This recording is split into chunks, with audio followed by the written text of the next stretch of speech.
এই যে দেখো আমাদের প্রজ্ঞান বাবু ওর বাবার সাথে ঘুরতে এসেছে খুলনা জাতিসংঘ শিশু পার্কে। এই যে অনেক শিশুরা, কিন্তু আজকে আবহাওয়াটা অত বেশি ভালো না, একটু বৃষ্টি এর ভিতরে, তারপরে অনেক লোক আসছে কারণ আজকে হচ্ছে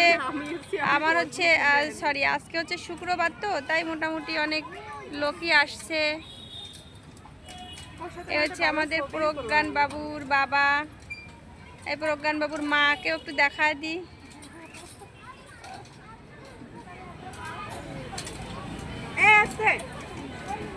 যা তুই একটু যা ছেলের পাশে।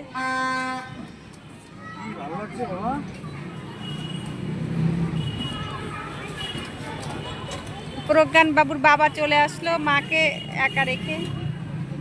দোল দোল দুলানি রাঙা মাথায় চিরুনি, বর আসবে এখনই।